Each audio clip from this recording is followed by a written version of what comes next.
हम कथा सुनाते राम सकल गुण धाम की। हम कथा सुनाते राम सकल गुण धाम की। ये रामायण है पुण्य कथा श्री राम की। ये रामायण है पुण्य कथा श्री राम की। जम्बूदीपे भरत खंडे आर्यावर्ते भारतवर्षे एक नगरी है विख्यात अयोध्या नाम की। यह जन्म भूमि है परम पूज्य श्री राम की। यह जन्म भूमि है परम पूज्य श्री राम की। यह रामायण है पुण्य कथा श्री राम की। यह रामायण है पुण्य कथा श्री राम की। श्री सीताराम चंद्राभ्याम नमः। श्रीमद् वाल्मीकि रामायण भारत का स्वर्णिम महाकाव्य। अयोध्या कांड 40वां सर्ग। सीता, राम और लक्ष्मण का दशरथ की परिक्रमा करके कौशल्या आदि को प्रणाम करना, सुमित्रा का लक्ष्मण को उपदेश, सीता सहित श्रीराम और लक्ष्मण का रथ में बैठकर वन की ओर प्रस्थान, पूर्ववासियों तथा रानियों सहित महाराज दशरथ की शोकाकुल अवस्था। तदंतर राम, लक्ष्मण और सीता ने हाथ जोड़कर दीन भाव से राजा दशरथ के चरणों का स्पर्श करके उनकी दक्षिणावर्त परिक्रमा की।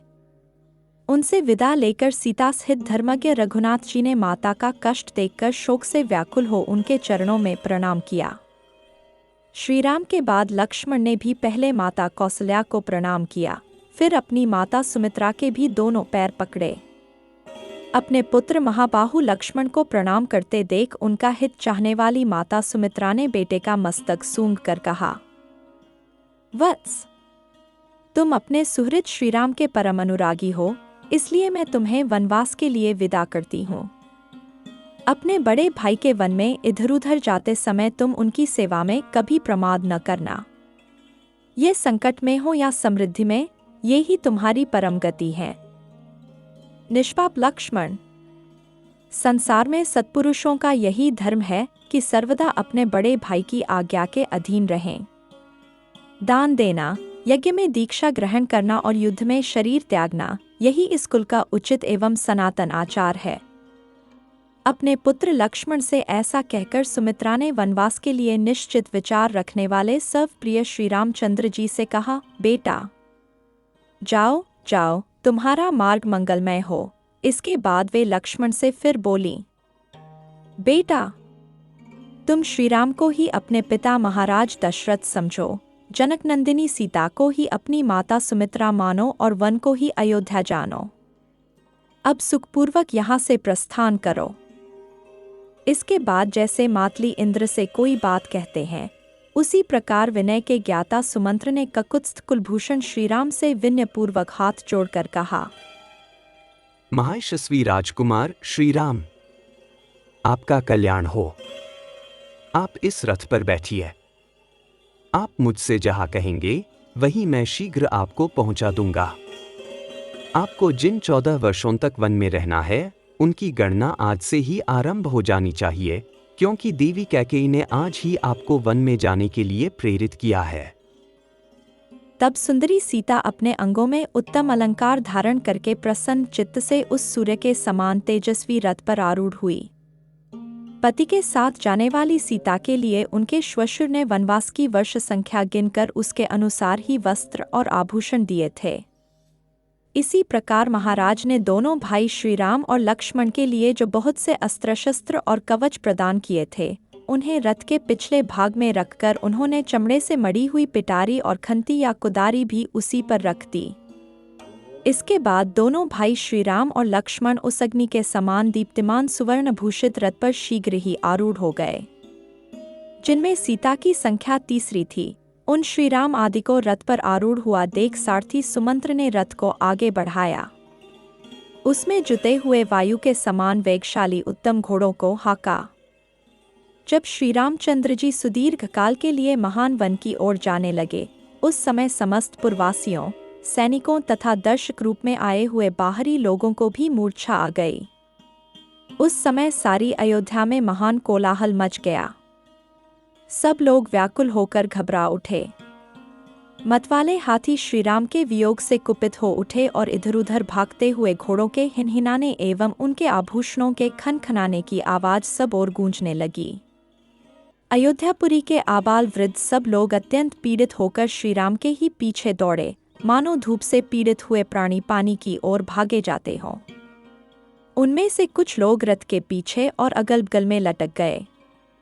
सभी श्रीराम के लिए उत्कंठित थे और सबके मुख पर आंसुओं की धारा बह रही थी।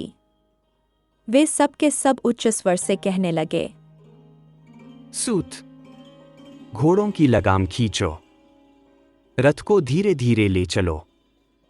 हम श्रीराम का मुख देखेंगे, क्योंकि अब इस मुख का दर्शन हम लोगों के लिए दुर्लभ हो जाएगा।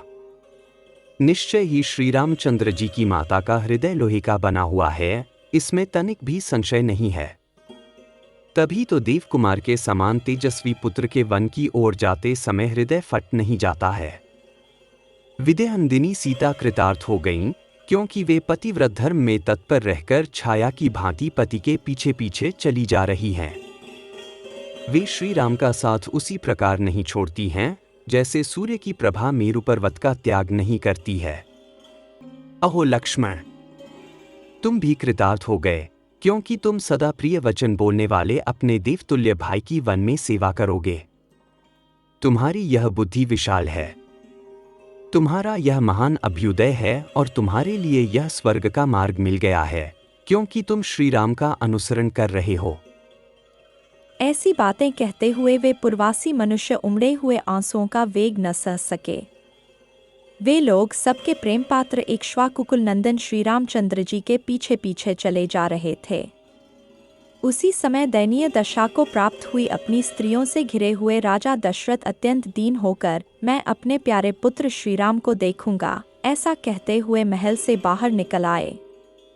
उन्होंने अपने आगे रोती हुई स्त्रियों का महान आर्तनाद सुना। वह वैसा ही जान पड़ता था जैसे बड़े हाथी यूथपति के बांध लिए जाने पर हथिनियों का चीत्कार सुनाई देता है। उस समय श्रीराम के पिता ककुत्स्थवंशी श्रीमान राजा दशरथ उसी तरह खिन्न जान पड़ते थे, जैसे पर्व के समय राहु से ग्रस्त होने पर पूर्ण चंद्रमा श्रीहीन प्रतीत होते हैं। यह देख अचिंत्य स्वरूप दशरथ नंदन श्रीमान भगवान राम ने सुमंत्र को प्रेरित करते हुए कहा, आप रथ को तेजी से चलाइए। एक ओर श्री रामचंद्र जी सारथ से रथ हाँकने के लिए कहते थे और दूसरी ओर सारा जनसमुदाय उन्हें ठहर जाने के लिए कहता था। इस प्रकार दुविधा में पड़कर सारथी सुमंत्र उस मार्ग पर दोनों में से कुछ न कर सके, न तो रथ को आगे बढ़ा सके और न सर्वथा रोक ही सके। महाबाहु श्रीराम के नगर से निकलते समय पुरवासियों के नेत्रों से गिरे हुए आंसुओं द्वारा भीगकर धरती की उड़ती हुई धूल शांत हो गई। श्री रामचंद्र जी के प्रस्थान करते समय सारा नगर अत्यंत पीड़ित हो गया। सब रोने और आंसू बहाने लगे तथा सभी हाहाकार करते करते अचेत से हो गए। नारियों के नेत्रों से उसी तरह खेदजनित अश्रु झर रहे थे, जैसे मछलियों के उछलने से हिले हुए कमलों द्वारा जलकणों की वर्षा होने लगती है। श्रीमान राजा दशरथ सारी अयोध्यापुरी के लोगों को एक सा व्याकुल चित्त देखकर अत्यंत दुख के कारण जड़ से कटे हुए वृक्ष की भांति भूमि पर गिर पड़े। उस समय राजा को अत्यंत दुख में मग्न हो कष्ट पाते देख श्रीराम के पीछे जाते हुए मनुष्यों का पुनः महान कोलाहल प्रकट हुआ। अंतपुर की रानियों के सहित राजा दशरथ को उच्च स्वर से विलाप करते देख कोई हा राम कहकर और कोई हा राम माता की पुकार मचाकर करुण क्रंदन करने लगे।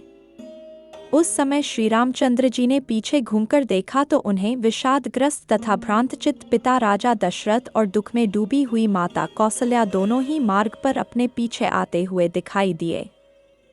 जैसे रस्सी में बंधा हुआ घोड़े का बच्चा अपनी माँ को नहीं देख पाता, उसी प्रकार धर्म के बंधन में बंधे हुए श्री रामचंद्र जी अपनी माता की ओर स्पष्ट रूप से न देख सके। जो सवारी पर चलने योग्य, दुख भोगने के अयोग्य और सुख भोगने के ही योग्य थे, उन माता पिता को पैदल ही अपने पीछे पीछे आते देख श्री रामचंद्र जी ने सारथी को शीघ्र रथ हाँकने के लिए प्रेरित किया। जैसे अंकुश से पीड़ित किया हुआ गजराज उस कष्ट को नहीं सहन कर पाता है, उसी प्रकार पुरुष सिंह श्रीराम के लिए माता पिता को इस दुखद अवस्था में देखना असह्य हो गया। जैसे बंधे हुए बछड़े वाली सवत्सा गौ शाम को घर की ओर लौटते समय बछड़े के स्नेह से दौड़ी चली आती है, उसी प्रकार श्रीराम की माता कौसल्या उनकी ओर दौड़ी आ रही थी।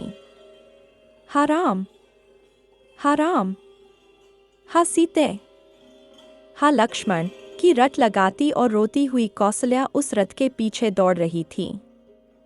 वे श्रीराम, लक्ष्मण और सीता के लिए नेत्रों से आंसू बहा रही थी एवं इधर उधर नाचती, चक्कर लगाती सी डोल रही थी। इस अवस्था में माता कौसल्या को श्री रामचंद्र जी ने बारंबार देखा। राजा दशरथ चिल्लाकर कहते थे, सुमंत्र, ठहरो। किंतु श्री रामचंद्र जी कहते थे, आगे बढ़िए, शीघ्र आगे बढ़िए। उन दो प्रकार के आदेशों में पड़े हुए बेचारे सुमंत्र का मन उस समय दो पहियों के बीच में फंसे हुए मनुष्य का सा हो रहा था। उस समय श्रीराम ने सुमंत्र से कहा, यहाँ अधिक विलंब करना मेरे और पिताजी के लिए दुख ही नहीं, महान दुख का कारण होगा, इसलिए रथ आगे बढ़ाइए।